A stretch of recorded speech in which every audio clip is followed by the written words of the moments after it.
Vamos acá. Ajá. Bueno,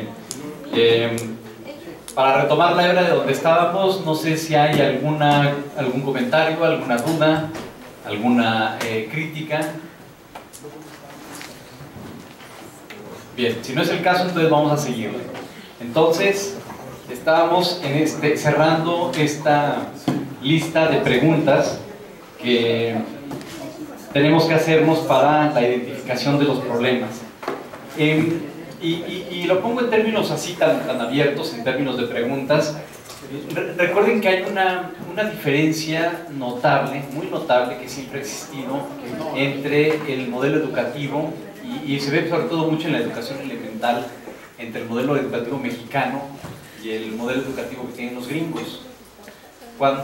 Si ustedes comparan un chico aunque ha estado cambiando últimamente, ya empieza a ser un poco diferente, pero ustedes agarran un chavito de escuela pública en México y le empiezan a hacer preguntas como, por ejemplo, nombres de países, capitales de países, o les empiezan a preguntar sobre fechas de acontecimientos históricos, y toman un chavito de escuela mexicana y un chavito de escuela yanqui, seguramente la mayor parte de los aciertos lo va a tener el niño de escuela mexicana, porque nuestro sistema educativo nos hace aprender muchas cosas de memoria y nos manda mucha información y como que nos bombardea para que asimilemos esa información. Pero si ustedes le ponen un problema a los dos chavos, seguramente el que lo va a resolver, o lo va a resolver mejor, va a ser el niño yanqui, porque la educación gringa está muy enfocada a resolver problemas. Y entonces lo que dicen los pedagogos es que más allá de confiar en tener la información adecuada, lo más importante es que sepamos hacernos la pregunta adecuada.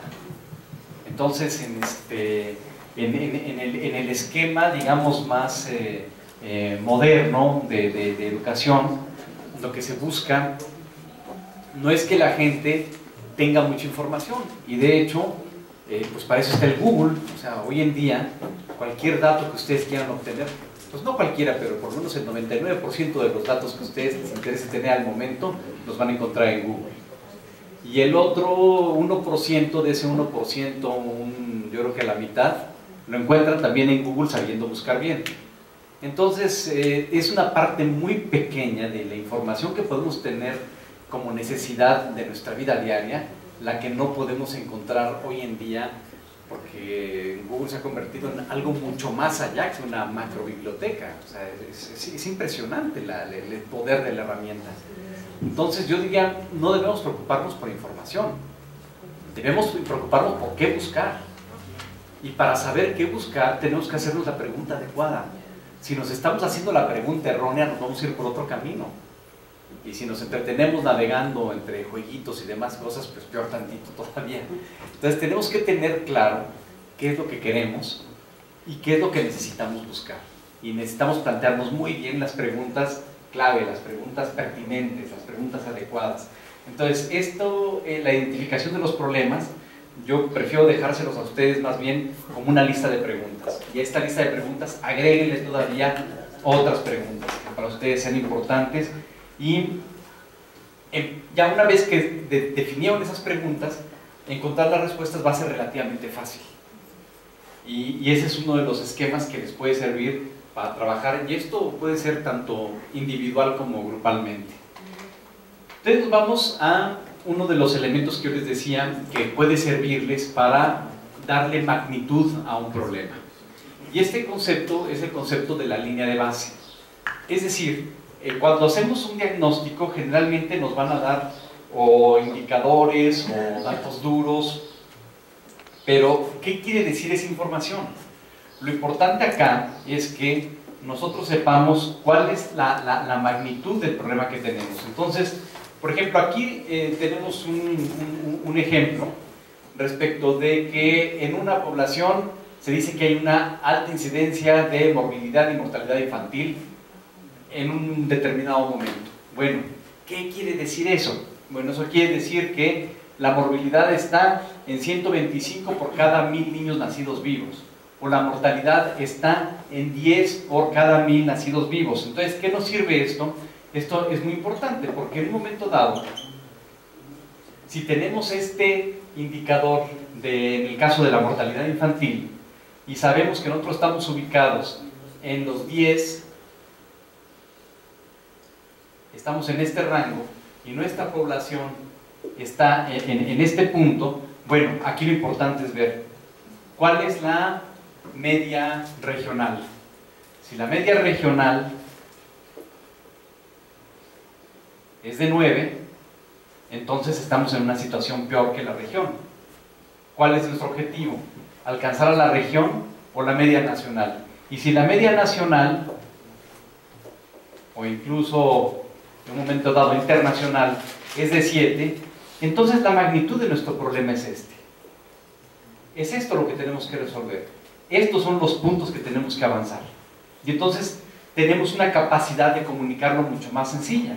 Vamos a decir, mira, nosotros estamos ubicados aquí, pero la región está acá, o sea, todos están mejor que nosotros, y la media nacional es esta. Entonces estamos por encima de la mortalidad que tiene el país, y entonces tenemos un problema. ¿Cuál es la magnitud de nuestro problema? Esta es la magnitud de nuestro problema.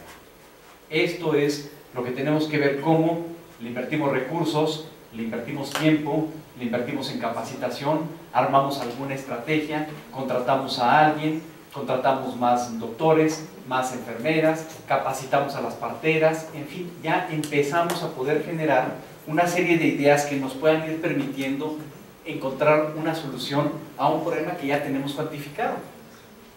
Y lo mismo con otro ejemplo. Tenemos en este caso que hay un bajo nivel educacional de la población en edad escolar de una determinada región. Bueno, ¿qué vamos a utilizar como referencia? Bueno, pues tenemos las diferentes pruebas, las pruebas enlace o algún otro reactivo que nos pueda permitir cuál es el porcentaje de aprobación. Si nuestro porcentaje de aprobación está en el 47%, pues creo que sí tenemos un problema. De nueva cuenta, la siguiente pregunta: ¿cuál es la media regional? ¿Cuál es la media nacional? ¿Cuál es el porcentaje que alcanza la zona escolar en donde el desempeño es más alto? Y bueno, y eso nos dice a dónde queremos llegar. Nuestra primera meta debe ser alcanzar a la región, o nos aventamos de una buena vez a alcanzar la media nacional. O nos vamos, efectivamente, en un primer año nuestra meta debe ser alcanzar la media de la región, en un segundo año nos vamos a alcanzar la media nacional. Bueno, entonces ya tenemos una estructura, ya tenemos fases, ya tenemos una visión clara de qué podemos alcanzar. ¿Y por qué es alcanzable? Bueno, porque si otros lo han logrado, porque nosotros no. Si en la región se puede tener un resultado de tal magnitud, si en el país muchas comunidades pueden tener esa medición, ¿por qué nuestra región no va a poder hacerlo? Quiere decir que sí es factible, que podemos caminar unos pasos y ver qué es lo que están haciendo que les permite funcionar, que a nosotros no nos ha funcionado tan adecuadamente. Entonces, la línea de base, el concepto de línea de base, es simple y sencillamente tener una referencia para poder entender en dónde estamos ubicados y hacia dónde nos queremos mover. ¿También puede ser en relación al tiempo? Sí, desde luego, eso es muy importante. Digamos, aquí esta es información, la información de esta parte es la que estamos recibiendo, digamos, de nuestro diagnóstico. Y evidentemente nuestro diagnóstico va a ser realizado en un momento determinado. Aquí la toma de decisiones entonces tiene que estar enfocada a cuál es el tiempo, pero no solamente el tiempo, los recursos que vamos a necesitar para poder movernos en este sentido. Entonces, si no tenemos mucho tiempo o no tenemos muchos recursos, mucho dinero, tal vez esta meta de alcanzar la media nacional es demasiado ambiciosa y nos tenemos que quedar en la media regional como un primer paso. Pero nuestros recursos, y de nueva cuenta volvemos a la discusión de hace rato, estamos atacando un problema social, pero lo estamos haciendo con la eficiencia o optimizando los recursos que tenemos. ¿Vale la pena endeudar al municipio o a la región para alcanzar un indicador muy ambicioso? La pregunta queda abierta. Perdón, se puede hacer por etapas, ¿no? A corto, mediano y largo plazo. Exactamente, una decisión es esa. este año nos alcanza para tal cosa. Bueno, pues este año nos vamos hasta ahí. Vale la pena, porque es el otro de los casos que también suele ser muy representativo. Niveles de cobertura de servicio de agua potable. Hay muchos municipios que ya están en niveles del 94, 95, incluso algunos arriba. Pero les decía yo hace rato, vale la pena proponerse tener el 100% de la cobertura del agua potable. Tomen en cuenta, la orografía de México es complicada, hay muchas montañas, hay muchos sitios en donde bombear el agua no es cuestión de chiste. Una cosa es mover el agua por gravedad y otra cosa es bombearla. Los sistemas de rebombeo suelen ser muy caros. El agua potable no necesariamente llega con la presión, en las condiciones que pudiera tener de continuidad. Un sistema de tuberías en donde entran burbujas, quienes tengan algunos conocimientos técnicos saben que una burbuja es lo peor que le puede pasar a un sistema de tuberías. Si no está totalmente sellado el sistema, eso puede tronar las bombas, en fin. El costo de poder lograr la cobertura total, si como un discurso político se me ocurre a mí en campaña, porque digo, no, pues esto suena bien padre, vamos a tener el 100% de cobertura de agua potable, y eso representa el gasto, el presupuesto del municipio en 2 años, ¿vale la pena hacerlo? ¿Era realmente un problema tan grave, una situación tan grave como para invertir el presupuesto? Porque es brutal lo que hemos visto en muchos estados. Se ha invertido el presupuesto de varios años en resolver una bola de tonterías o en robarse el dinero, que es la parte más dramática. Entonces, no solamente se están gastando todo el recurso de un año, de un municipio o de un estado, ha pasado en estados. Esa es la parte que uno dice, no es posible.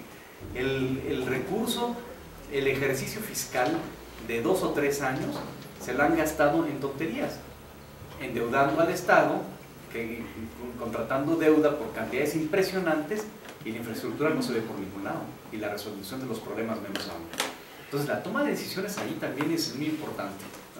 Perdón, yo me refería al tiempo en el sentido de que quizá hay mayor incidencia de morbilidad y mortalidad que unos años previos en la misma región. O sea, no es necesariamente comparado con otra región. Totalmente. Esto es muy interesante y es la comparación con uno mismo.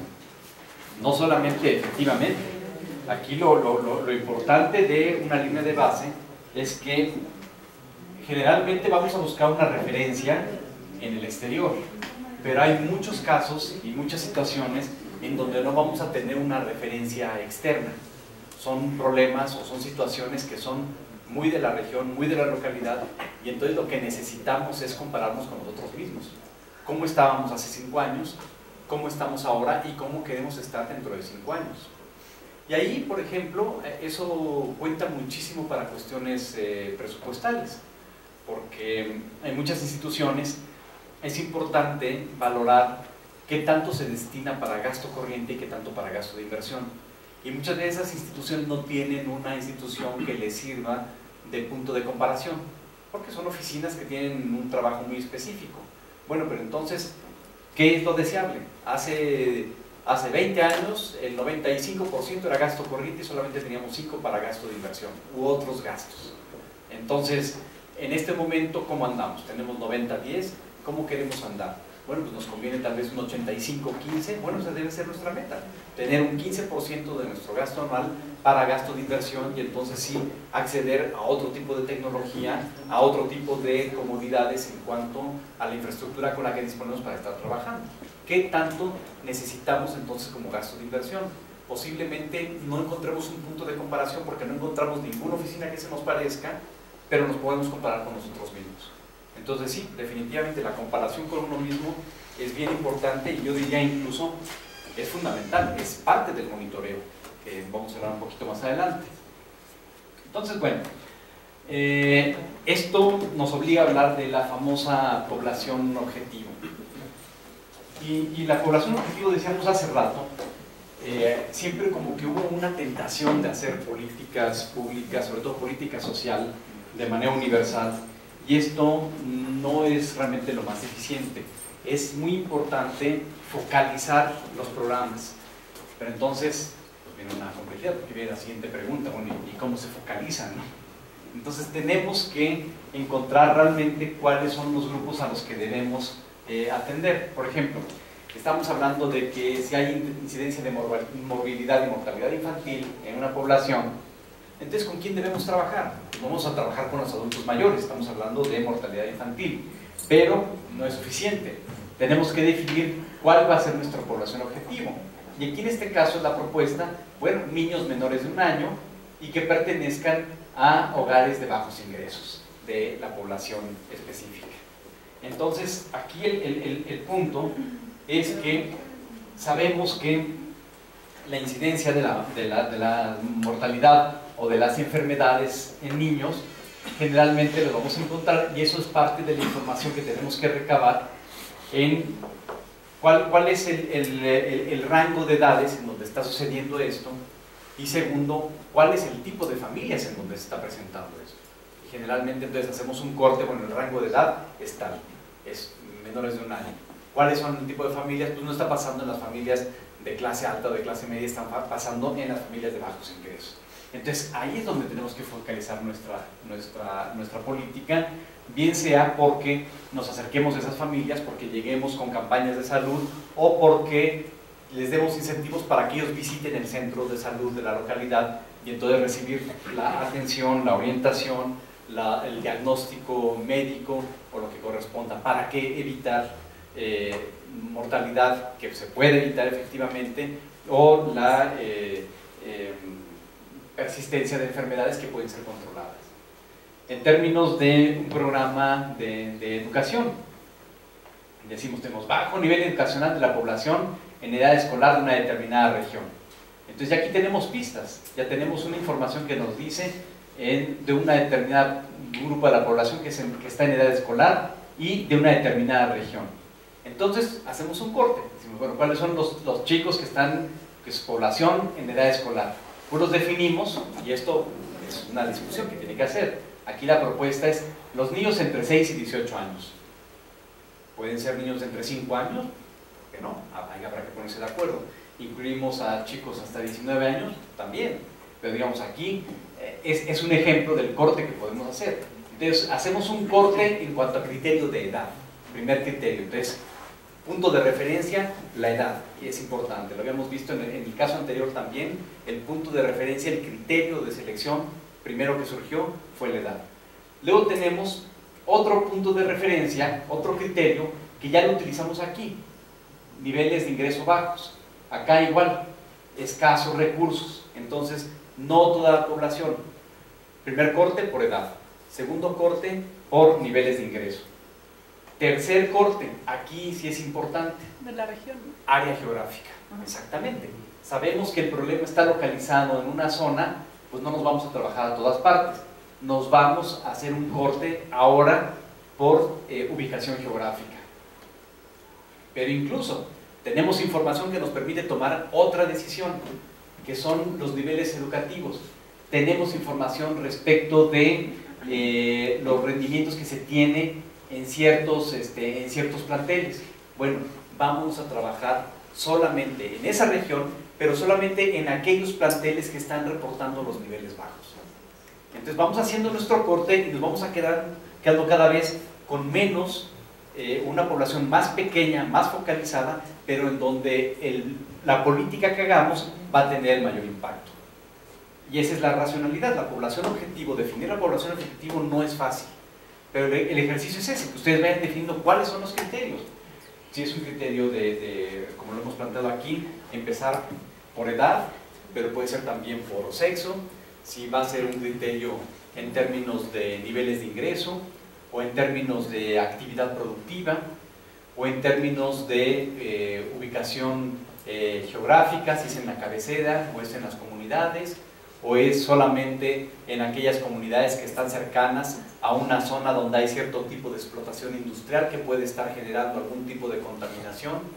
En fin, la información, en función de toda la información que ustedes puedan tener, pues ustedes pueden ir definiendo los criterios que les van a ir permitiendo definir cuál es la población objetivo para cada política pública. En un caso, por ejemplo, que tenemos aquí un ejemplito muy sencillo de promoción económica, sabemos que hay altos niveles de desempleo y subempleo entre la población juvenil del sector rural. Bueno, pues de nueva cuenta, estamos hablando población juvenil, estamos hablando de edad, entonces tenemos un criterio en función de edad y le elegimos a los grupos de jóvenes entre 18 y 25 años, pero que viven en poblados de menos de 5,000 habitantes, que es entonces lo que estamos definiendo nosotros como población de los sectores rurales. Adelante. Gracias. En este sentido, se tiene conocimiento de que existen 102 programas sociales para el ejercicio 2014 y que están fueron autorizados en el presupuesto de egresos de la Federación, en el anexo 24, si quieren visitar el diario oficial. Y de los que yo he tenido lectura de esos programas sociales, utilizan, bueno, mi comentario va en el sentido pues, de dónde podemos encontrar prácticamente esto de población objetivo en esos programas sociales, en algo que se llama reglas de operación.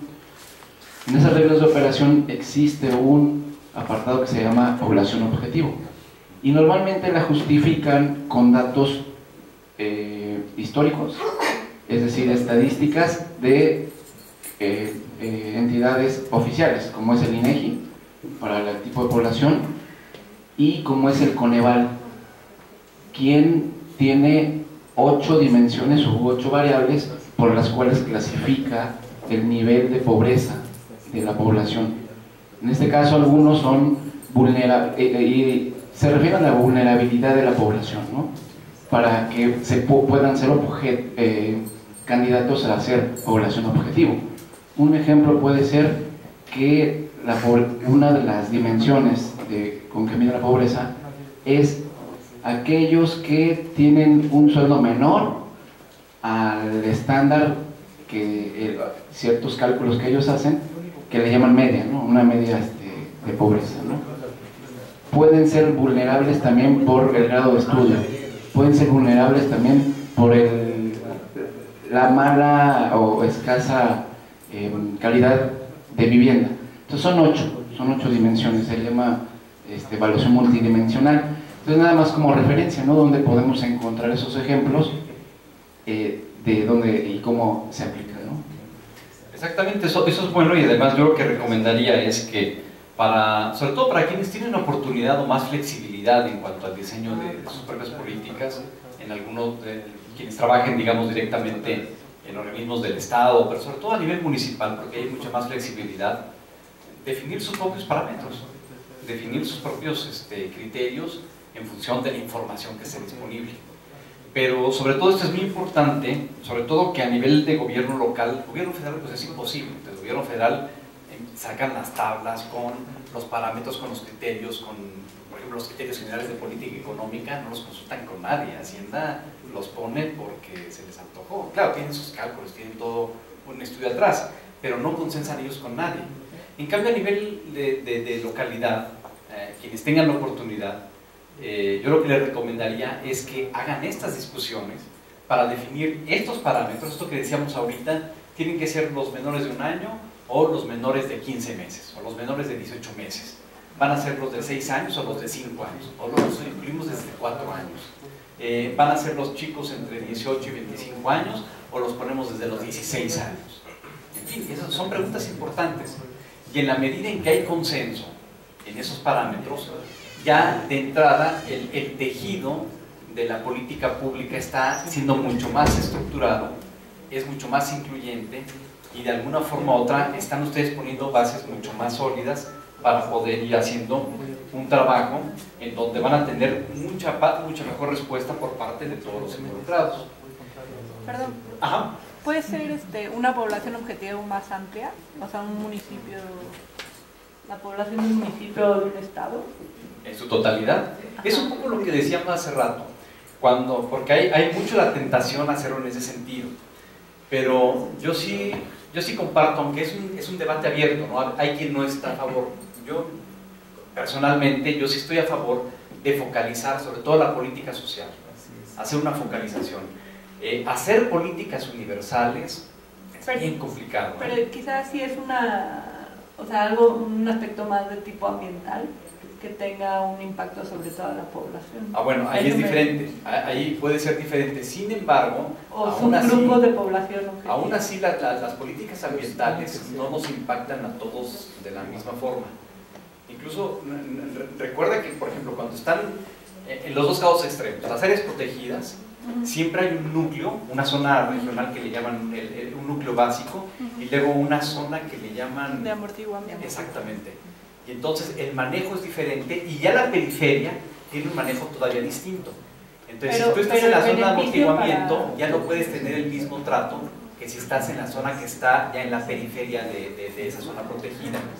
Pero el beneficio para toda la población bueno, eso de tener esa área natural protegida. Totalmente. Entonces, aquí, tienes que ver a nivel operativo cómo vas a involucrar a los actores respecto de las medidas que vas a tomar y quiénes van a asumir determinadas responsabilidades. A nivel de los impactos, y esto hasta políticamente te conviene, tienes que vendérselos a todos por igual.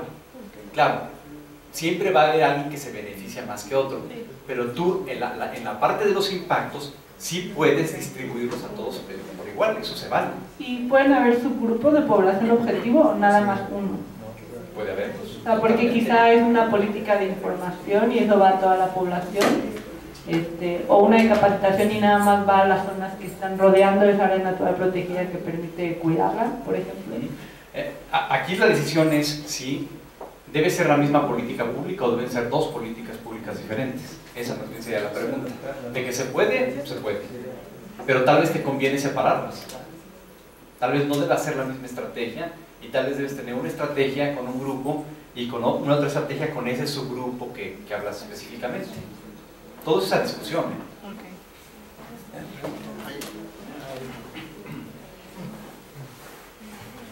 En el caso de la política universal y la focalizada, bueno, yo la interpreto la universal que en determinado momento, o sea, es la general, que nos serviría como base para poder focalizar posteriormente una política en una región, ¿sí? Y adaptarla es, o sea, de acuerdo a las necesidades que se tiene esta región. Es como, por ejemplo, la tecnología de otros países, ¿sí? México se dice que estamos atrasados tantos años en tecnología que en otros países está desarrollando. Y el gran problema que se tiene muchas veces es de que esa tecnología que se tiene en ese país se trae aquí a México, pero no se adapta de acuerdo a las condiciones que en su momento el país tiene, ¿no? Entonces, yo desde mi punto de vista entendería esta situación, que es necesario en determinado momento establecer políticas universales, ¿sí? O políticas generales en el caso de un país, y posteriormente focalizarlas y adaptarlas en base a las necesidades de esa región, ¿no? ¿El por qué? Porque dentro de esa política, o sea, va involucrado prácticamente el análisis y el estudio que en su momento se tiene a nivel nacional, ¿sí? Si hablamos de educación, casi los mismos parámetros, o sea, no los mismos, pero en su gran parte son semejantes en lo que ocurre en una comunidad o en una región, ¿no? Y muchas veces esa política tiene ya un recurso, techo financiero que se establece y que llegan a los estados y llegan a los municipios, ¿sí? Entonces, finalizando, yo creo que desde mi punto de vista, respetando el punto de vista de cada uno de los compañeros, considero que sí es necesario establecer una política pública universal para que en base a eso poderla ya focalizar en determinada región y de ahí bajarlas a los municipios. Bueno, este punto es bien importante, porque esto parte de lo que es la definición de lo que es una política pública. Y aquí, nuestros diputados son expertos en mezclar términos que no tienen nada que ver. Una cosa es aprobar leyes, y cuando se aprueban leyes, siempre son a nivel general, a nivel amplio. Incluso la ley, por definición, debe tratar a todos por igual. Entonces, cuando se legisla algo, la legislación aplica en los mismos términos para todos. Pero legislar Y eso nuestros diputados tienen que aprenderlo, y si no tenemos que ir a enseñárselos y que lo repitan bien, porque legislar no es hacer política pública.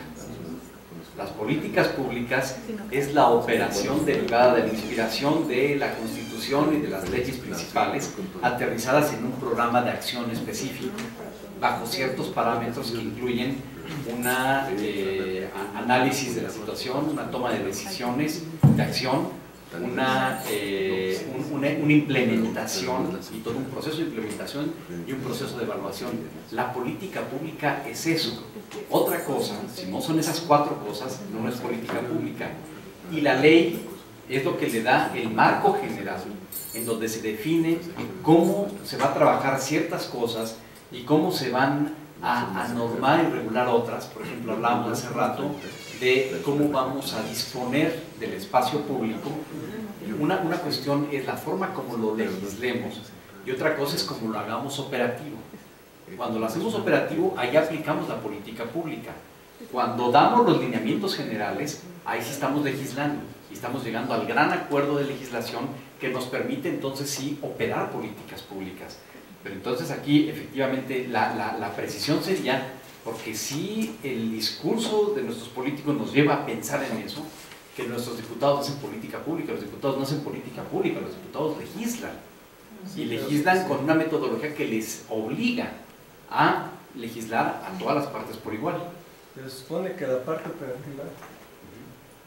operativa que se tiene precisamente ante los grupos parlamentarios que hay en la Cámara de Diputados y del Senado, como grupo yo te propongo una política pública, la cual la vas tú a someter a consideración, ¿sí? Y que en su momento, de acuerdo a los argumentos que tengas, se puede convertir a nivel, esa política pública puede ser aprobada a nivel nacional, ¿sí? O sea, yo estoy de acuerdo, el diputado o el senador legisla, ¿sí? Pero de antemano atrás hay un cuerpo operativo de asesores que tienen ellos para generar esas políticas públicas, de acuerdo a la necesidad y de acuerdo a los intereses que se mencionaban hace un rato, los intereses políticos sociales, ¿sí? Si realmente me interesa ser populista, pues yo establezco esta política, pero si yo la sustento de acuerdo a la normatividad, de acuerdo a los intereses generales, pues no va a pasar, ¿no?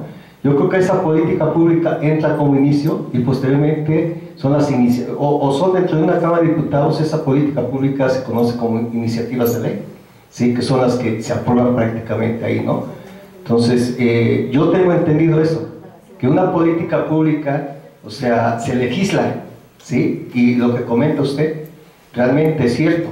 Los diputados no hacen políticas públicas, pero sí son quienes llevan a cabo la iniciativa para que esa política que fue generada desde la base, con el conocimiento necesario ante ciertos grupos, ¿sí? Sea aprobada dentro de esta Cámara.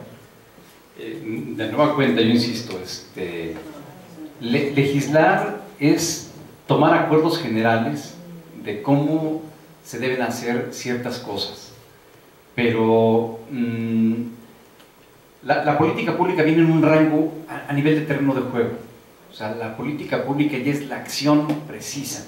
Ahora, sí he visto yo muchas tentaciones de parte de nuestros legisladores. Por ejemplo, ustedes pueden echar una lectura al artículo 123 o el artículo 27 constitucionales, y eso ustedes busquen en otra constitución del mundo. Es toda una reglamentación. O sea, esos dos artículos, viene la parte enunciativa de artículo constitucional, pero luego viene una parte que se desarrolla como ley, y hasta vienen unas precisiones que llegan a nivel casi de reglamento. O sea, un poco eso tiene que ver, y de nueva cuenta regreso un poco a la retrospectiva histórica que hacíamos. En buena medida, mucha de la tentación que ha tenido nuestro legislador efectivamente es eso, de legislar políticas públicas. Pero la política pública no se hace en escritorios o en salas de debate. La política pública se hace a nivel de terreno de juego. ¿Y el recurso cómo llega? El recurso lo distribuye la Cámara de Diputados para que llegue a las oficinas ejecutoras. Y los ejecutores son los que tienen que tomar decisiones a nivel de terreno de juego. pero no con las ideas geniales, por muy geniales que sean nuestros diputados, no van a entender las condiciones específicas de cuestiones tan concretas como lo que estamos tratando de discutir ahorita. Ellos, yo puedo ser un excelente legislador, pero no conozco la problemática de los 2.449 municipios del país. Entonces no puedo legislar una solución que se va a aplicar en los 2.449 municipios del país, porque ni siquiera los conozco todos, a duras penas conozco el mío, y me ando peleando ahí con mis coterráneos. La toma de decisiones para atacar los problemas locales tiene que ser a nivel local, y tenemos una tentación enorme de buscar desde otros niveles de gobierno resolver los problemas que se tienen que resolver a nivel del terreno de juego. O sea, si hubiera una ley para enseñar la planeación estratégica en todo el país respecto de una metodología muy bien estructurada, no estaría sucediendo lo que está sucediendo ahorita en este momento, donde tenemos un esquema con cierta flexibilidad que se está adaptando un poco a las visiones que tienen todos ustedes y que nos permite tener una discusión que nos ayuda a aterrizar nuestras visiones, nuestras inquietudes y las cuestiones que nos van surgiendo ahorita. Y eso lo podemos resolver aquí. Pero si yo tuviera una ley que me dice, oye, esas clasecitas de planeación estratégica las das siguiendo esto y esto otro, no podría hacer lo que estoy haciendo con ustedes ahorita, que creo que puede funcionar mejor que la genialidad de un cuate que es el genio de la planeación estratégica y que se le ocurre la forma más inteligente de hacer las cosas. Sí, pero él no está aquí. Él no está aquí, no puede ver lo que está pasando acá. Entonces ahí sí, efectivamente, nuestros legisladores tienen mucho esa tentación, pero la política pública no se hace desde la legislación, a pesar de que tenemos cantidad de leyes y reglamentos, sobre todo leyes, reglamentos se hacen a nivel ejecutivo, pero muchas leyes que nos están normando casi cómo hacer la operación de ciertas cosas, y eso, sinceramente, no debe ser. Al menos mi postura es que yo no estoy de acuerdo con que las cosas se manejen así. La ley nos debe decir cuáles son los acuerdos fundamentales que tenemos, qué queremos o qué esperamos de ciertas cosas y cuáles son las cosas que se van, los comportamientos que aceptamos y no aceptamos. Aquí se vale esto, y se vale esto, y se vale esto, y se vale esto otro. Y no se vale esto otro de acá. ¿Hasta dónde podemos llegar? Y entonces, y sí, efectivamente, y te mando lana para que tú eches a andar los programas. Pero ya la política pública debe hacerse a nivel de terreno de juego. Yo diría incluso que el gobierno federal no debiera hacer política pública a ese nivel. Yo he visto que los mejores resultados de los programas de gobierno federal es cuando se hacen aspectos de coordinación y aspectos de guía y acompañamiento a otros órdenes de gobierno, y los resultados que surgen son extraordinarios. Cuando el gobierno local puede meterse a resolver muchas cosas, el gobierno estatal da algunos de los recursos, parte de la infraestructura, y el gobierno federal va monitoreando y va apoyando y va dando información y coordinación. Ahí es cuando la política pública se convierte en política pública de veras, con esa coordinación intergubernamental. Pero cuando llegan los colegas de Sedesol a resolverle la vida a la gente que está inscrita en el programa de oportunidades, se convierte nada más en mero clientelismo político. Esa es la realidad. Les decía hace rato, no me puedo explicar cómo gente que aplicó al programa Progresa en los 90, sus hijos están en oportunidades. ¿De qué sirvió el programa? O sea, ahí la evaluación del impacto la debemos tomar muy en serio. El programa era para perpetuar a esa gente en esos niveles económicos. Entonces tenemos que hacernos esas preguntas, ¿no? Entonces, sí es una realidad.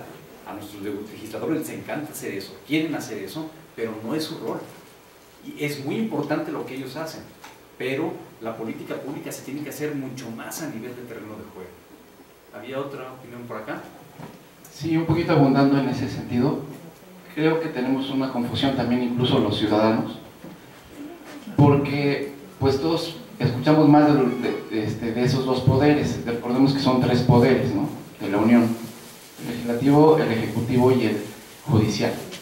Sin embargo, normalmente como que los reflectores se van hacia los diputados y pensamos que todo el tiempo quieren hacer políticas públicas, cuando bien lo dice usted, no es su rol. El rol de ellos, no pueden dejar de ver hacia las políticas públicas, pero no les corresponde, porque ellos ponen el marco jurídico que está emanado a final de cuentas de la Constitución, y de ahí se desprenden las leyes generales, federales incluso.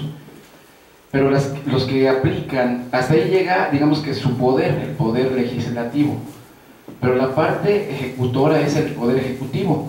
Ellos son los que realmente proponen las políticas públicas, y las políticas públicas no solamente son políticas públicas de programas sociales, están divididas en varias. Está la política económica, la política exterior, etcétera, ¿no? Normalmente nos vamos como que con la parte social, ¿no? Porque es lo que más nos interesa. Sin embargo, pienso que ahí es donde también nosotros como ciudadanos nos tenemos que meter más para saber que, por ejemplo, ahorita los ciudadanos tenemos la posibilidad de proponer iniciativas de ley, lo que hace muchos años no se podía. Y ahora ya hay una apertura de que cualquier ciudadano puede hacer una iniciativa de ley y presentarla, obviamente por los medios que sean correctos, pero creo que la base está en entender la división de poderes para que haya ese balance. Y además está en la Constitución, ¿no? No puede existir la ejecución de varios poderes en uno solo, es decir, el poder ejecutivo no puede legislar por sí mismo, ni tampoco el poder legislativo puede invadir la parte del ejecutivo, que es el que, bueno, valga la redundancia, ejecuta lo que está legislado, ¿no? El presupuesto de la federación está en base, por ejemplo, es un ejemplo, ¿no?, a todos aquellos programas que las entidades del ejecutivo proponen. Dice, yo quiero hacer tal carretera, y la proponen, y bueno, se analiza y todo esto en las comisiones, en la Cámara de Diputados, pero ellos lo autorizan, pero el que ejecuta es el gobierno, el Estado, a final de cuentas. Entonces, tal vez es eso, ¿no? También sí es cierto que hay tentaciones de cada uno, ¿no?, de tratar de invadir, porque también se le ha permitido en ciertos momentos, ¿no? Esa es mi opinión en ese sentido, de también tener esa visión de que debe estar separado, y cada uno tiene su función en los tres poderes de la Unión. Sí, pero bueno, finalmente nuestra discusión acá es si las políticas deben ser universales o no.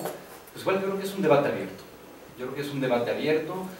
Yo sí me inclino mucho a pensar en que deben focalizarse lo más posible, pero no descarto que algunos aspectos, algunas condiciones vale la pena ser mucho más incluyentes, y en eso yo creo que cada tema nos va llevando a los criterios, a los elementos, a los puntos de juicio que nos permiten ir tomando las mejores decisiones. Y además, como que de una forma o de otra, si no experimentamos no vamos a saber realmente qué es lo adecuado, ¿no? Entonces ahí también no hay que tener temor a tomar decisiones que puedan ser muy aventuradas. Si tenemos elementos que nos dicen, bueno, pues puede funcionar bien esto, pues adelante, ¿no? Sí, yo trabajo con los municipios, con los presidentes directamente, y estoy muy ligada a ellos, y precisamente cómo pueden hacer que ellos, antes de tomar posesión o empezar a ser como candidatos, supieran esta parte, porque cuando llegan no saben nada, ¿sí? Ya que están ahí, empiezan a retomar los mismos problemas y son patrones, lo mismo, es un círculo vicioso. Que el problema del alcantarillado es el del trienio pasado y el del antepasado, y el de la pavimentación igual, la educación igual. Entonces no se está rompiendo ni con el antepasado, ni el pasado, ni el actual. Entonces, ¿cómo podemos hacer que tú, que ya llegaste ahora, entonces digamos, o le damos un seguimiento o hacemos algo nuevo? Porque de los programas que tienen, solamente hay uno actual, porque todos son lo mismo de lo mismo, son así como refritos, ¿no? Entonces, si ya hay una norma o hay un método o una herramienta para cambiar ese círculo vicioso, ¿por qué no se ha hecho? Bueno, el problema con los presidentes municipales no es tanto, yo no lo vería tanto en las personalidades, en las formaciones, en los antecedentes que ellos tienen, porque generalmente Y ahí normalmente sí pasa, quien llega a una presidencia municipal, generalmente, no siempre, pero quien llega es un político. Y yo creo, yo sí estoy convencido, de que los representantes populares deben ser políticos. Es más, de hecho, yo creo que si de algo carece México, es de políticos de veras, no grillos, eso nos sobra. Cantidad de gente que le entra a la grilla y que está ahí nada más. No, esta gente sobra, pero políticos de veras tenemos muy pocos. Sin embargo, yo lo que he visto es que generalmente el perfil de los presidentes municipales sí suele ser el de un político. Y por político entendemos a alguien que puede tener una sensibilidad para entender la problemática de mucha gente. Eso yo creo que es una de las primeras características del político, que entiende rápidamente los problemas de los demás y puede comunicar fácilmente sus ideas. De hecho, les decía ayer, es una de las cosas fundamentales, y lo hemos platicado hoy también, la parte comunicativa es fundamental. Y hay gente que por naturaleza, sin necesidad de ir a la escuela, puede escuchar a alguien y rápidamente detectar cuáles son sus problemas, cuáles son sus necesidades, cuáles son las cosas que está queriendo transmitir y tal vez le cuesta trabajo transmitir, pero él lo entiende muy rápido, lo intuye muy bien y puede expresarle la idea de apoyarlo también de una manera muy clara. La política básicamente es eso. Y para mí yo creo que es muy importante que a la parte de una presidencia municipal, incluso un cabildo, quienes lleguen tengan un perfil mucho más político. El punto es el siguiente, que normalmente la visión académica lo que nos dice es que normalmente tenemos dentro de lo que es la estructura de una organización gubernamental, vamos a tener un primer rango que está formado por las autoridades electas. Y entonces para mí este grupo debe ser un grupo meramente político, porque necesitamos gente con ese perfil, con un entendimiento amplio, una visión más general, un manejo sencillo, y para eso no se necesita ir a la escuela, para eso no necesitan doctorados, al contrario, yo creo que a veces puede ser hasta un poco de daño cuando uno tiene demasiados estudios, el poderse comunicar con la gente de manera más sencilla. Luego viene un segundo rango, que son los funcionarios designados. Y esto entonces es el elemento auxiliar que ayuda al político para empezar a ser ya el que encabeza la gestión de ciertas actividades, pero soportado en una estructura que normalmente se llama en otros países servicio civil de carrera, y que es algo que en México, y en especial en los municipios, es totalmente inexistente. Y eso es brutal. Porque entonces aquí tenemos un grupo de profesionales en donde sí, ahí sí yo diría entonces que fueran algunos de ellos profesionistas, algunos, ¿por qué no?, con maestría, otros con doctorado, otros técnicos especializados, y gente que tuviera, no sé, que ya tuviera acumulados en promedio, sería muy deseable, 10, 12 años de servicio público, y que entonces tienen un conocimiento de los procedimientos, de las estructuras, del tipo de demandas que se presentan en las oficinas, y entonces el elemento, digamos, estrictamente político, que son los electos, tienen que nombrar a los designados, porque es importante tener un punto de vinculación y de entendimiento. Este entendimiento no es evidente entre el político y el técnico que está y que sabe hacer su chamba, no necesariamente va a ser evidente. Entonces requiere un designado, porque ese designado va a ser la gente de su confianza, pero que se puede entender con estos.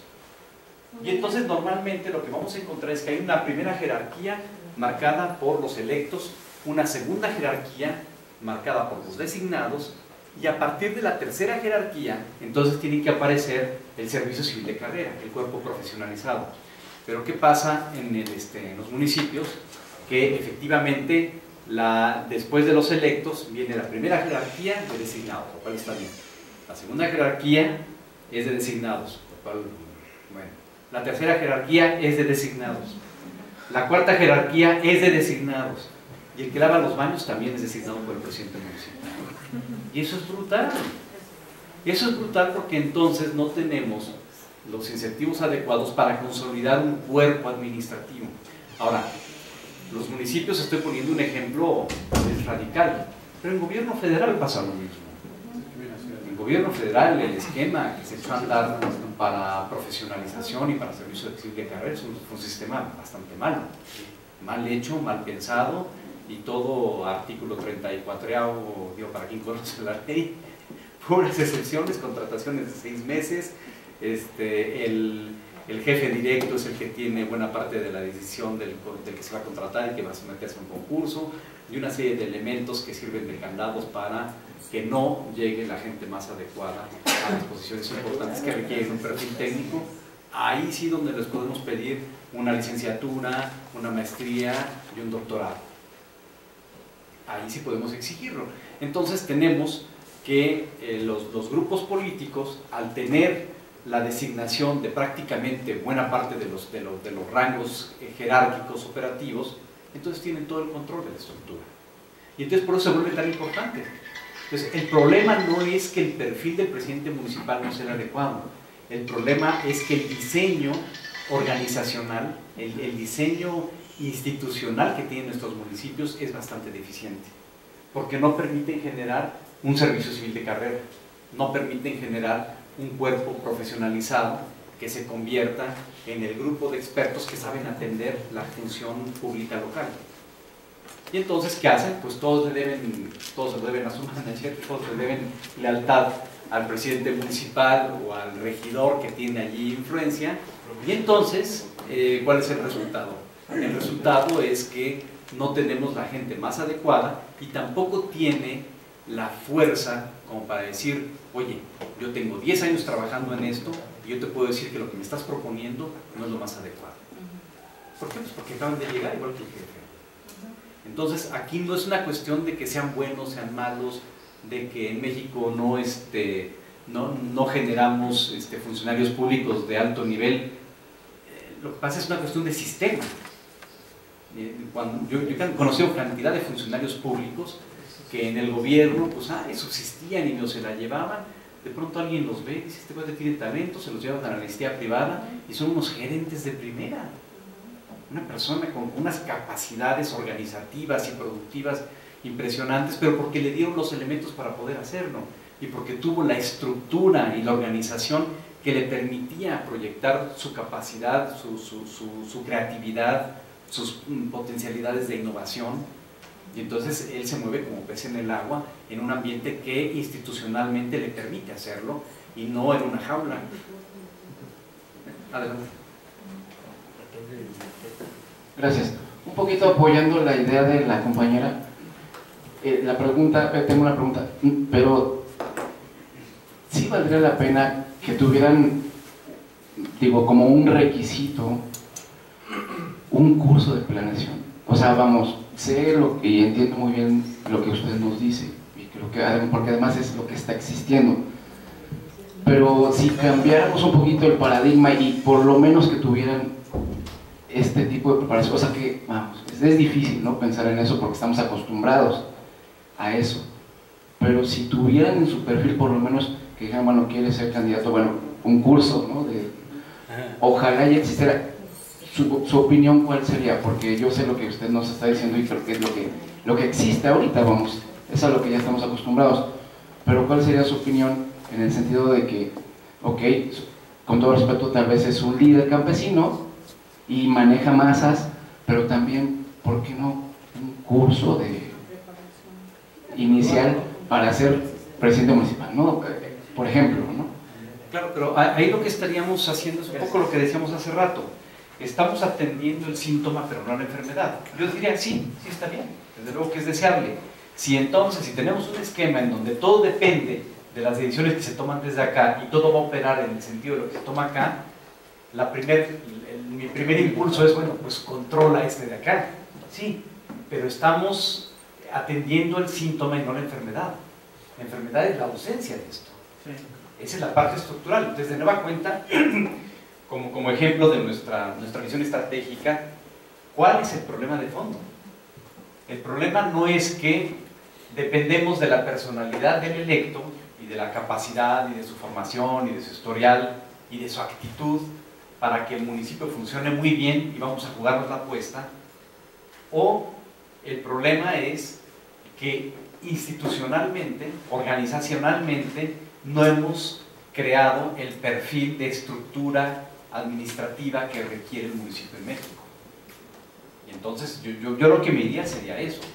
En el corto plazo, pues sí creo que podría ser una buena solución obligar, casi manita del puerco, a todos los electos a que tomen una cierta capacitación, ya que tengan un mínimo, una embarradita mínimo de ciertas técnicas. Sí, no lo veo mal, pero cambiaría todo radicalmente si tuviéramos un concepto diferente del municipio, si discutiéramos abiertamente la posibilidad de la reelección inmediata de las autoridades electas, si pensáramos en que el cabildo no necesariamente es lo más adecuado elegirlo por planilla y hacer territorialidad en cuanto a vincular a los miembros del cabildo con secciones geográficas dentro del municipio, si pensáramos en el tipo de presupuestos que deben tener los municipios, hacerlos menos dependientes de las participaciones y de las aportaciones y hacerlos generar más recursos propios, darles participaciones pero menos etiquetadas, con mucha mayor libertad de destino de gasto, hacerlos, digamos, darles otro tipo de herramientas de infraestructura y de funciones de operación, y no las limitaciones que tienen en términos de, por ejemplo, en Brasil y en Chile, que son países con un desarrollo parecido al nuestro, los municipios controlan los servicios de salud y de educación. O sea, el presidente municipal es el patrón de los maestros y es el patrón de los médicos y de las enfermeras, y toman decisiones en función de los problemas de salud que se presentan en la localidad, y toman decisiones en función de las necesidades de contenidos educativos que tienen que darse en la localidad, y no se hace desde un escritorio en la cepa y en la calle de Argentina o de Brasil, peleándonos con ambulantes cada que vamos a entrar ahí. No tiene nada que ver con lo que pasa en una localidad. Entonces, ahí el diseño de nuestras presidencias municipales, de nuestros gobiernos municipales, tiene severos problemas, y para mi gusto ese es el problema. Ya la cuestión de personalidades, con una institución diferente, van a tener incentivos y capacidades, o más bien la posibilidad de desarrollar sus capacidades, y van a trabajar de manera diferente. Pero entonces las preguntas que tenemos que hacernos es replanteando respecto de y vuelvo a lo mismo, que a final de cuentas es parte de la discusión que hemos tenido ayer y hoy. Es una cuestión de forma de vincularnos, de forma de organizarnos, de maneras de trabajar. Para mí sí puede ser una buena apuesta, y yo lo he visto y he conocido presidentes municipales de un altísimo nivel, de formación académica incluso muy sólida, con una personalidad que dice: este cuate es un político de primer nivel, qué facilidad de entenderse, qué capacidad de negociar, qué capacidad de generar condiciones de distensión en situaciones donde uno pensaría: es que estos están a punto de agarrarse a golpes, y llega el presidente municipal y todo el mundo queda contento. Me he encontrado con unos perfiles formidables, pero a final de cuentas los impactos de sus administraciones son muy limitados, porque la estructura organizacional que tienen es una estructura que decíamos ayer, jerarquizada, es una estructura muy rígida, es una estructura donde muchos de ellos no toman decisiones, y entonces todos van siguiendo al presidente municipal, que es muy bueno, pero todos van atrás de él, ahí acompañándolo, sin aportar nada más, sin aprender parte de lo que él está haciendo y multiplicar los esfuerzos que él hace, y aparte institucionalizarlos en esquemas que se vayan reproduciendo de manera ordenada y lógica. Entonces, ¿qué pasa? Que bueno, un trienio donde un cuate que brilla mucho, pero al final de cuentas no resuelve gran parte de los problemas, no crea las condiciones para un desarrollo local sustentable, y se va y tal vez continúa su carrera política, y ya él puede tener éxito, pero el municipio finalmente no tiene un avance sustantivo. Entonces, de nueva cuenta, ¿cuál debe ser nuestro parámetro de referencia? ¿Cuáles son las preguntas que debemos hacernos? ¿Y cuál es la ponderación de los problemas que tenemos que hacer? Y todo esto debe de discutirse. O sea, cada quien tenemos nuestra visión, cada quien tenemos nuestros puntos de vista, cada quien tenemos diferente información. Entonces, ¿qué necesitamos? Hacer esa conjunción de esos datos, de esa información que está diseminada, de esos puntos de vista, de esos criterios, pero entonces sí, y esa es la parte importante, tener herramientas que nos permitan armar una discusión ordenada, una discusión estructurada, un intercambio de puntos de vista donde, aunque no aceptemos del todo la postura del otro, por lo menos le demos espacio y le ponderemos, bueno, tal vez en esto tiene razón este cuate, pero en esto seguramente que no, y en esto está re loco, o sea, no sabe de lo que está hablando, pero en este punto sí tenía razón, y este punto sí lo puedo retomar, y en este aspecto sí me puedo entender con este cuate y podemos ir a ver qué cosas podemos hacer distintas. En esto otro, no, que ya parece que me he hecho unas chelas con ese, hacer bien aburrido. Hay cantidad de cosas que podemos valorar en ese sentido y tenemos que desmenuzarlas, pero lo peor que podemos hacer es cerrarnos a la oportunidad a interactuar, a intercambiar información, a intercambiar puntos de vista y a contrastar el nuestro, a ver hasta dónde se sostiene aquello de lo que yo estoy muy convencido, a ver hasta dónde lo puedo llevar. Y seguramente voy a encontrar un punto en donde mi postura original puede empezar a tener modulaciones. Y eso es un enriquecimiento. Pero entonces, ¿a qué nivel, por ejemplo, desde los tres que nos pone ahí nosotros ahorita con este diplomado, podemos ir a platicar y decirles, tenemos una nueva herramienta o un nuevo método para que ustedes puedan hacer políticas públicas? Ni siquiera preguntárselos, ir a platicar con ellos nada más. Ir a platicar en términos abiertos. Decíamos, una de las principales ganancias que podemos tener de un ejercicio de este tipo es aprender a comunicarnos mejor. Y para aprender a comunicarnos mejor, tenemos que asimilar y utilizar algunas herramientas. Mi propuesta es, si se dan cuenta, lo que hemos platicado son cosas relativamente sencillas. Nada de lo que hemos platicado estoy seguro que es algo realmente nuevo para ustedes. Lo único que estoy tratando de presentar es una forma distinta de que ciertas cosas que ustedes ya conocen, que ustedes ya saben, las apliquen con una estrategia diferente, eso sí. O sea, lo que yo quiero transmitirles es que afinen sus estrategias, modifiquen sus estrategias y se comporten más estratégicos, que tomen más aspectos en consideración y que tengan una capacidad más rápida para toma de decisiones, para que en el momento en que se les cierre una puerta, inmediatamente abran otra, y al momento en que algo se les pone enfrente, inmediatamente puedan rodearlo. Y entonces hablábamos ayer del árbol, si no pudieron seguir por una rama, seguramente regresan y van a encontrar otra, y van a encontrar otros caminos, pueden llegar al fruto. El plan B que decían. Totalmente. Pero entonces es la única cuestión aquí distinta es, y vuelvo al punto de partida, es un cambio de actitud. No se cierren a pensar que las cosas van en un solo camino y una sola dirección, porque lo han venido viendo desde muchos kilómetros atrás. Igual hay un atajo por ahí, les va a convenir, cuando lo vean, no lo desprecien, pueden tomarlo, pero tomen en cuenta cuáles son los elementos que les van a permitir tomar esa decisión. Eso es todo. Entonces es una cuestión de interactuar y de empezar a fomentar elementos que puedan permitirles comunicar mejor sus ideas, sus preocupaciones, sus propuestas y venderlos mejor. Es una cuestión de comunicación, pero desafortunadamente en México no tenemos una buena cultura de la comunicación. Es increíble, somos buenos para organizar algunas pachangas, pero no somos muy buenos para comunicarnos con nuestro vecino y decirle lo que nos molesta a él, o saber si podemos tener un punto de entendimiento para hacer algo que a los dos nos compete y poder resolverlo conjuntamente. Eso nos cuesta mucho trabajo. Y es precisamente porque estamos muy cerrados a lo que puede venir de la otra parte. Le tenemos temor a la incertidumbre. Y la incertidumbre tenemos que enfrentarla para poder neutralizarla. Tenemos que conocer qué es lo que está del otro lado del muro para poder saber cómo nos vamos a manejar ahí. Si nos manejamos, les decía yo, es que a veces nos encerramos en esquemas demasiado cerrados porque nos da seguridad. Pero salir afuera es interesante, hay que interactuarlo, hay que insistir.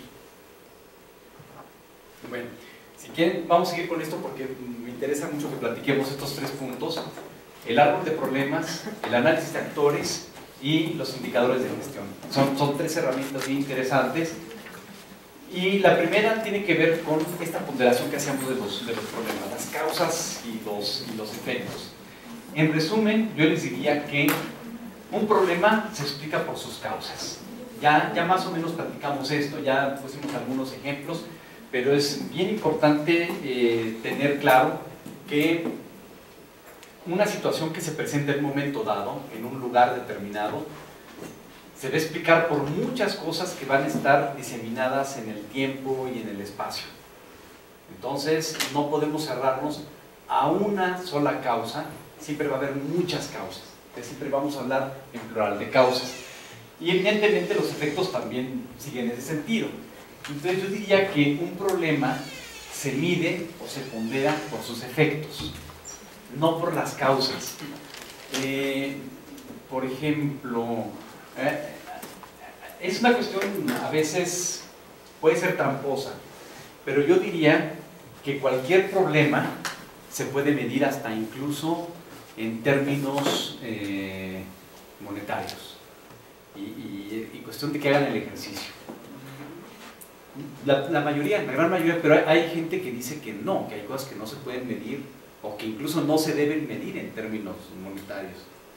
Por ejemplo, yo les preguntaría, ¿cuál es el costo de que exista todavía analfabetismo en México?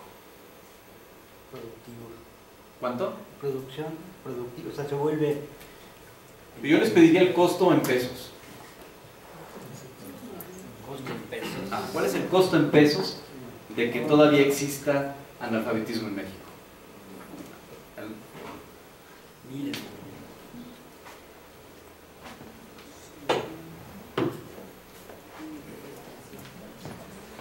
Yo pienso que el costo en pesos más bien figura en el tema de cómo se distribuye la riqueza, ¿no? Porque en términos generales hay más pobres porque pues, evidentemente al ser analfabetos no tienen mayores oportunidades de crecimiento, y pienso que la riqueza se acumulan en algunos sectores. Bueno, esa es mi percepción desde que gente que conozco que viene del extranjero se da de repente como que ¿cómo pasa esto, no? ¿Cómo puede ser posible que entres a una colonia donde hay vehículos del que tú quieras y las casas más grandes y a un lado tengas un alto grado de pobreza, ¿no? O sea, una colonia muy marginada. Eso es lo que yo pienso. De acuerdo. Entonces, si entendí bien, el costo en pesos es aquello que deja de producir aquella gente que si tuviera un nivel mayor de instrucción podría estar produciendo. A mí me parece razonable. Podríamos intentar calcularlo, pero no sé, bueno, ¿a alguien se le ocurre otra idea? Por ejemplo, tendríamos que definir, hace rato mencionaba que eran como alrededor de 7 millones de personas analfabetas.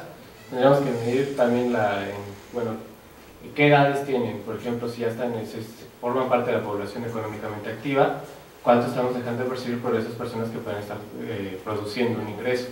También el costo que pues, son menores, tal vez no darles tanta valoración en el costo, ¿no? Porque ellos tal vez no generan.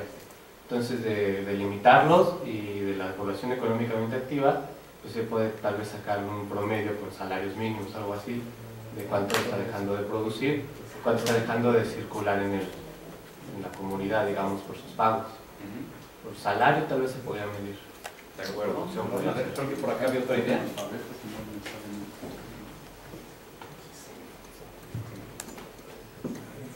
Podría también ser cuánto le cuesta al Estado atender a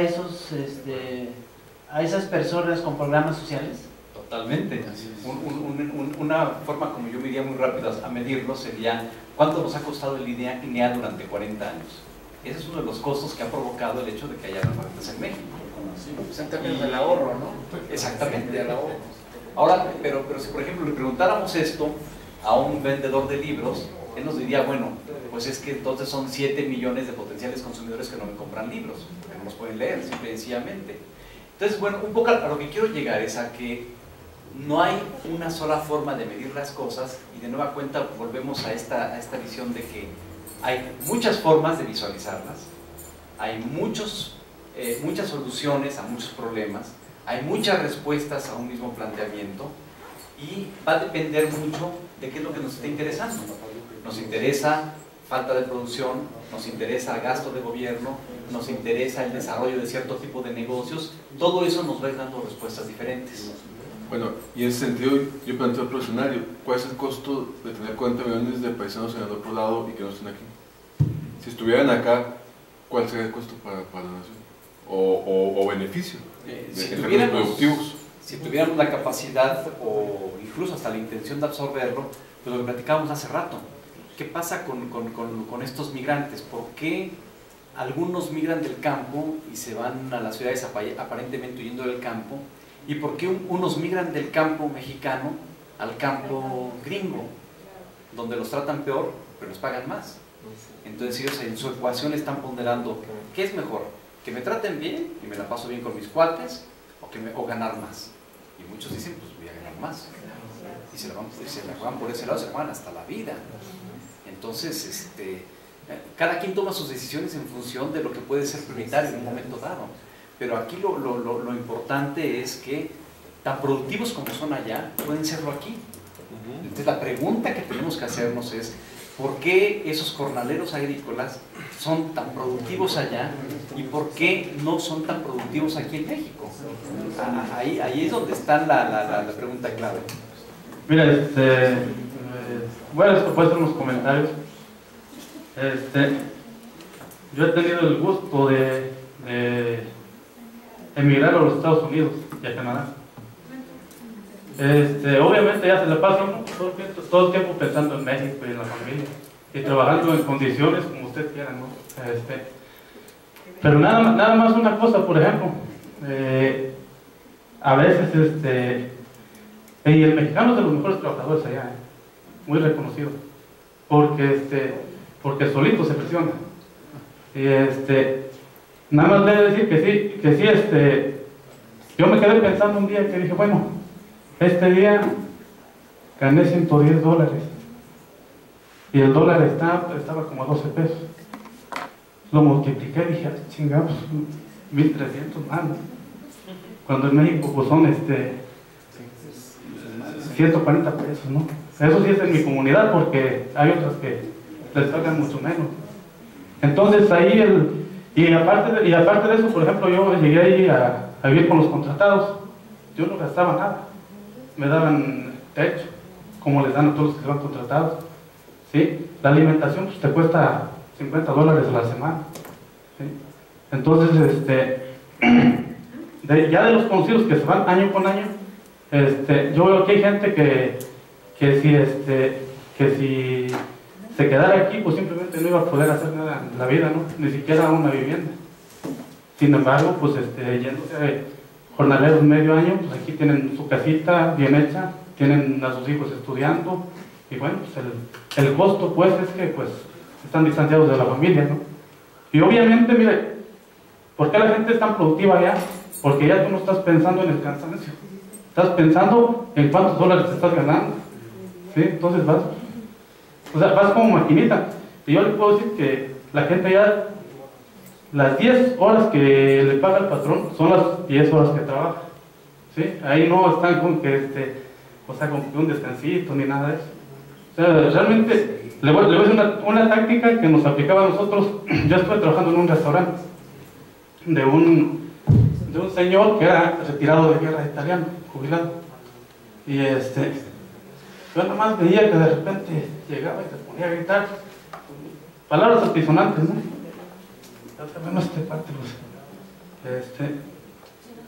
Y lo que sí yo procuraba siempre estar trabajando. Yo mis 8 horas que estaba ahí trabajando, despacio pero trabajando, nunca me llamó la atención. Despacio. ¿Algún día? No, sí, ¿sabes que te pagan por hora? O sea, yo lo que les digo, ¿sabes qué? Porque a mí me impresionaban mis propios paisanos. Dijera usted, gente analfabeta, oye, cabales, ellos lo que querían era que yo terminara mis cosas para que les ayudara a ellos. Y si yo no daba el ancho, ellos me tenían que ayudar a mí, ¿sí? Pero no sucedía pues, sino que cada quien en lo suyo. Entonces, algún día me dice el patrón italiano, dice, ve a mi oficina. Ya que voy a su oficina, no, ya fui a su oficina, tenía una computadora, una pantalla y 10 cámaras, una para cada trabajador. Entonces, nada más iba a su oficina y estaba viendo todo lo que... Entonces, veía que alguien no estaba trabajando. Dale, pues. ¿Sí? Muy interesante, porque eso tiene que ver con algo que no va a haber mucha oportunidad de platicarlo en esta sesión, porque tiene que ver con los incentivos. Porque buena parte de una organización se basa en lo que hemos hablado, pues los principios, la visión, la misión que podemos compartir. Y sí, hay una cuestión de una cierta cohesión por compromiso, por voluntad, por una cuestión hasta de vocación. Pero la otra gran estrategia a seguir son los incentivos. Entonces, a quien no puedo convencer porque posiblemente no comparte los mismos principios y los mismos valores que tengo yo o que yo estoy proponiendo, sí voy a poder entenderme con él si le doy los incentivos adecuados.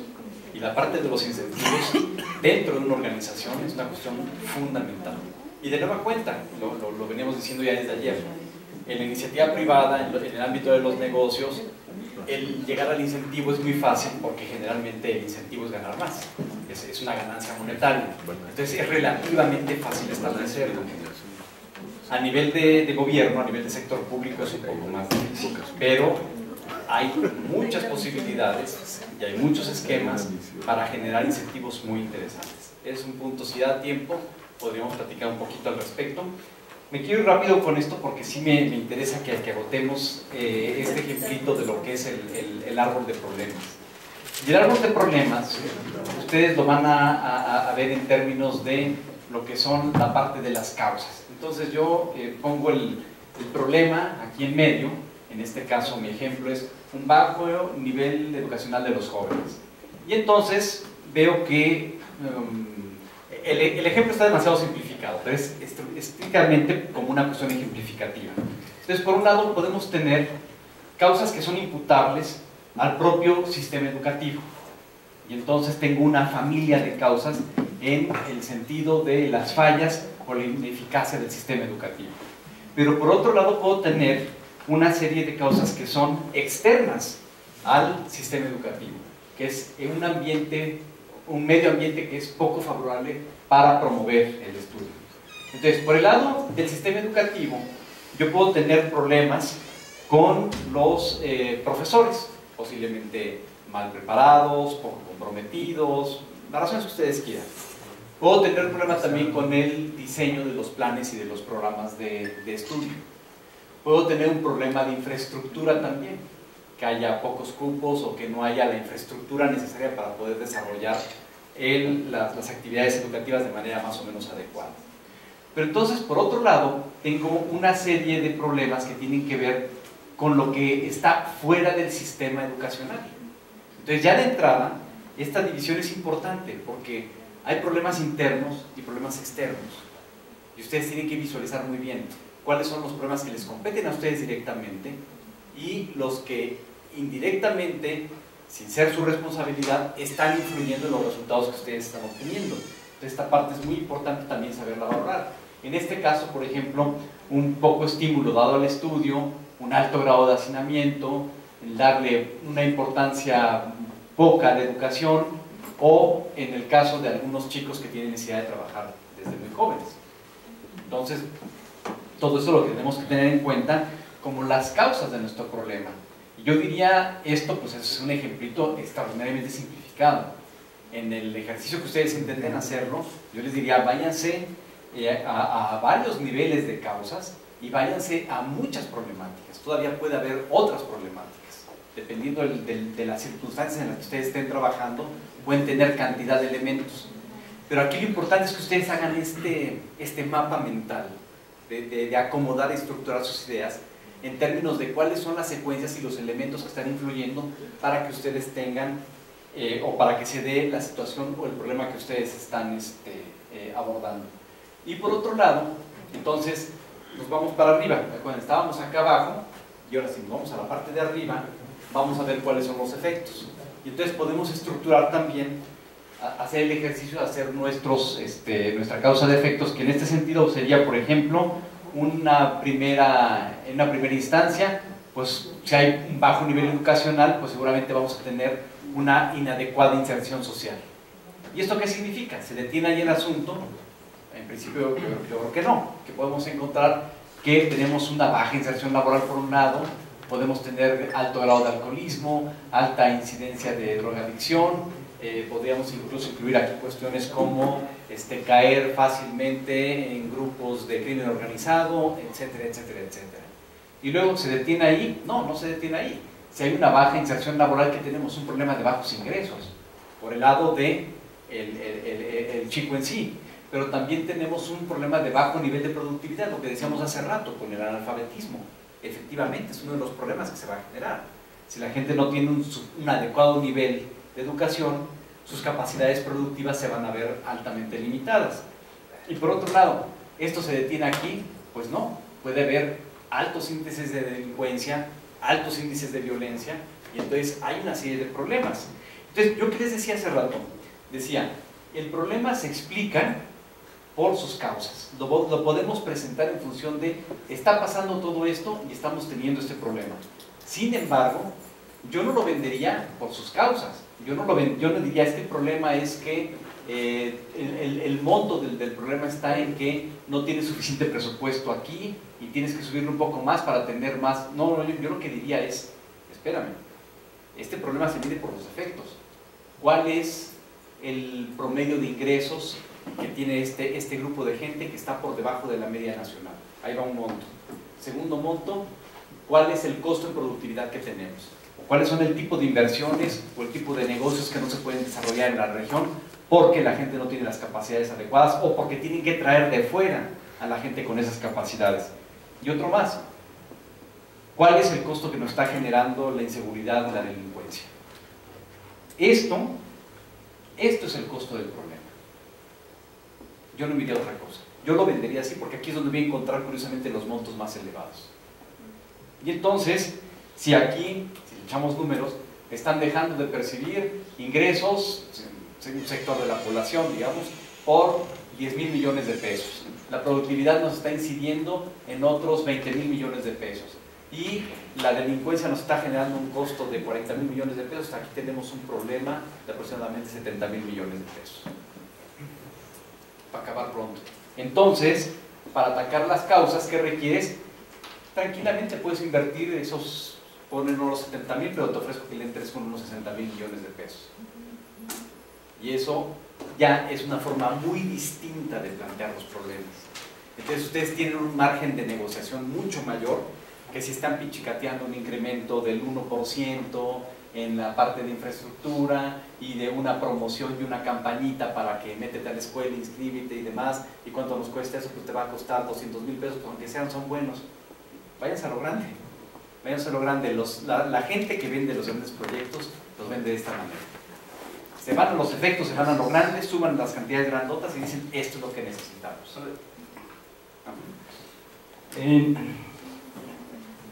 La semana pasada tuvimos un curso de matriz de marco lógico, donde pues sí, tenemos un árbol de causas y efectos. Del árbol de causas pasamos al árbol de objetivos. El árbol de objetivos, ahí nos dice las actividades, indicadores, supuestos y el fin, etc. Entonces, la pregunta es esta, en base a la enseñanza anterior, este sería el siguiente paso para hacer una planeación estratégica, porque nada más nos quedamos nosotros en el marco lógico de los efectos. Esa es la continuidad para hacer una planeación estratégica debido, o sea, tomando en cuenta los efectos, pero ya haciendo una matriz de información de los efectos para poder hacer esa planeación.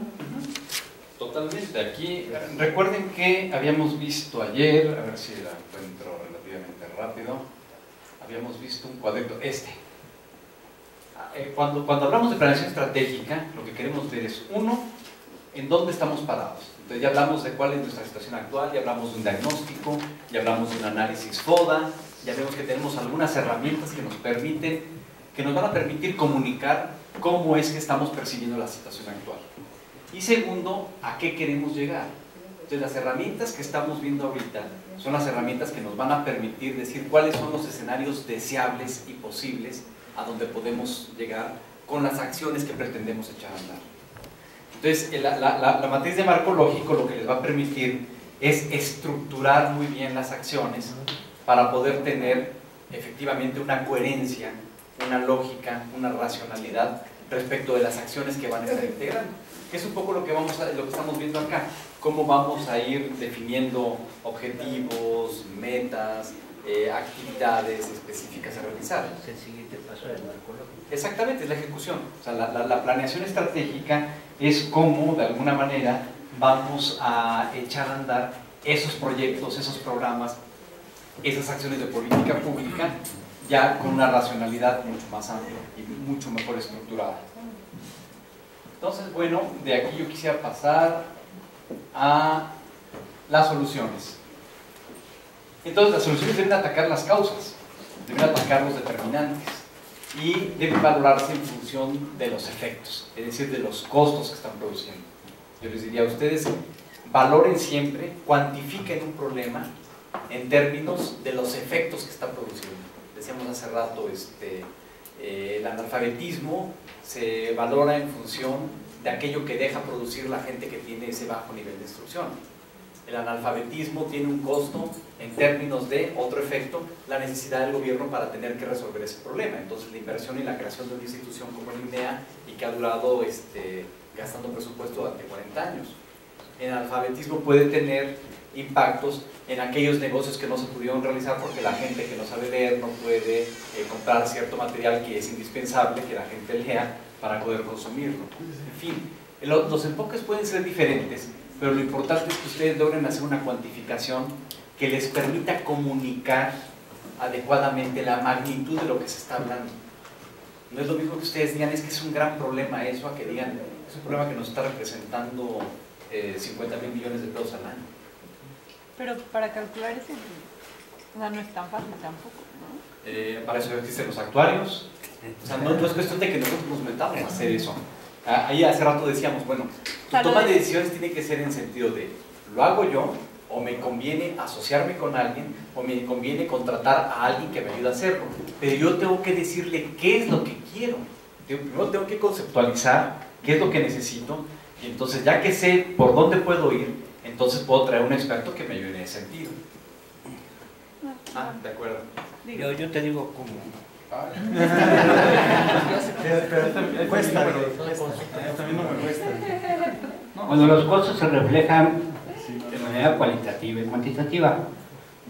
Entonces, los actuarios lo que hacen es, haciendo un ejemplo fácil, que no me dedico yo a eso, los riesgos para las primas de tarifa, dependiendo de los indicadores o de las tendencias de mortalidad, de acuerdo a tu edad, pues te va a costar tanto. Y se toman en base a los historiales que se tienen, por eso se llaman actuarios, de todas las actas de nacimiento, de funciones de toda la vida, ¿no? Y en cuestión de política pública o de gobierno, pues se toman, es igual, se toman todos los presupuestos que se asignaron, los objetivos que se iban a perseguir, cuántos se gastaron y cuántos objetivos si se cumplieron o no.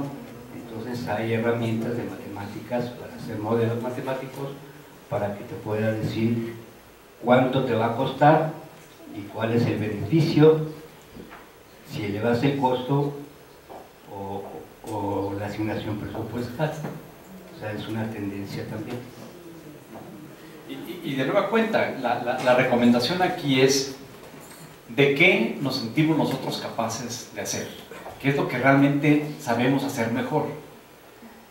Y tal vez dentro de esas actividades que vamos a dar nosotros, necesitamos de otra gente con otras capacidades, con otras habilidades, y entonces tenemos que decidir a quiénes tenemos que integrar y en qué momento tenemos que integrarlos. Pero también, muy importante, no nos limitemos porque nuestro expertise o nuestras capacidades están enfocadas en ciertas cosas. Si necesitamos de otras habilidades, lo único que tenemos que hacer es definir muy bien qué es lo que queremos. Es decir, hacer siempre nuestros términos de referencia internos de qué necesitamos de un especialista, de un profesional, de un consultor, de una empresa, pero tenerlo muy claro, cuál es la parte en donde necesitamos que nos apoye y cuál es el producto que estamos esperando. No delegar necesariamente toda la operación de lo que vamos a hacer, que es lo que yo les decía, fue el error en muchas áreas del gobierno federal y fue bien triste durante los últimos años, me unas cosas espantosas. Gente que no sabía hacer nada contrató a gente que llegó a hacerles todo el trabajo y le hicieron cualquier cantidad de porquerías impresionante, por montos exageradamente altos. Digo, no dudo que en eso haya habido corrupción, evidentemente que seguro que la hubo, pero se me hace todavía más dramático ver que era gente que ni siquiera sabía qué era lo que tenía que hacer, que tuvo que buscar que otros le hicieran su trabajo y no solamente les cobraron muy caro, sino que lo hicieron mal. Y eso es precisamente porque nosotros tenemos que saber qué es lo que queremos y tenemos que dejarlo muy claro, y entonces sí, posiblemente recurrir a apoyos o auxilios externos, que ya sabremos nosotros si decidimos si lo vamos a pagar y en qué términos los vamos a pagar, pero que no nos están resolviendo. O sea, eso no es comprar la solución del problema, la solución la estamos haciendo nosotros y no debemos perder el control. Eso es bien importante. Entonces sí, tenemos que vender muy bien nuestras ideas, tenemos que vender muy bien nuestros proyectos, conseguir buenos presupuestos, pero nunca perder el hilo de lo que estamos haciendo. Algo muy importante también, la selección de las causas. Cuidado, porque cuando tenemos un área de intervención, es muy importante que delimitemos cuál es nuestro ámbito de acción. Eso es fundamental. Y en este ejemplito, que es extraordinariamente sencillo, sí podemos ver que hay dos elementos que no dependen de nosotros si fuéramos nosotros, en este caso, un área de carácter educativo. Es decir, podríamos como autoridad educativa trabajar directamente con el sistema educativo. Y como autoridad educativa podemos aliarnos con otras instancias para poder trabajar en una campaña hacia el exterior que fomente, en este caso, el estudio. Pero como autoridad educativa nunca vamos a resolver el alto grado de hacinamiento de ciertas familias y nunca vamos a resolver la necesidad de trabajar desde el pobre. O sea, eso rebasa el ámbito educativo y entra esto dentro del ámbito de la política social, de la promoción económica, de otros factores. Entonces también es muy importante que desde nuestra posición sepamos cuáles son aquellos elementos donde sí podemos intervenir y aquellos elementos donde no vamos a poder intervenir, y entonces tal vez tenemos que buscar aliados estratégicos con, en este caso, si fuéramos nosotros la SED, entonces tendríamos que aliarnos con la sede Sol para acá y tendríamos que aliarnos tal vez con la Secretaría de Economía por acá, no sé. Entonces ahí sí es muy estratégico el tener muy claro cuál es el alcance de nuestras posibilidades y entonces cómo vamos a estructurar nuestras políticas públicas. Y entonces sí, también advertir desde un principio, estas causas yo las puedo atacar, pero estas otras que influyen también en el problema que estamos visualizando no son de mi competencia o no tengo yo forma de atacarlas. Y entonces ahí sí, digamos, para la valoración, para la ponderación, sí es importante saber que esto se va a quedar tal cual, a menos que haya una política complementaria, a menos que encontremos un aliado estratégico. Pero bueno, vayámonos al caso extremo en donde nadie le quiere entrar con nosotros, nadie va a mover nada en ese sentido. Bueno, esto se queda entonces como parámetro, por eso pongo esta palabra ahí. Eso se va a quedar como una cuestión fija, donde no vamos a poder interactuar, pero en las otras sí vamos a poder moverle y vamos a buscar modificar los efectos. Entonces también esto nos sirve mucho en el árbol de causas. Y luego viene la parte de los actores. La cuestión de los actores es fundamental, les decía, no siempre es fácil detectar quiénes son los actores principales en cada política pública, en cada situación, en cada problema, pero la identificación de los actores es una cuestión primordial. Y para hacer este ejercicio, yo lo que les recomendaría, uno, es hacer una lista de los actores involucrados. Y generalmente se van a tener que incluir ustedes, porque ustedes generalmente van a ser uno de los actores. Y esto es algo muy importante, porque a veces uno ve a todos los demás menos a uno mismo, y muchas veces hay un principio en la física cuántica, seguramente algunos de ustedes lo han escuchado nombrar, pero dice que el observador incide en el fenómeno.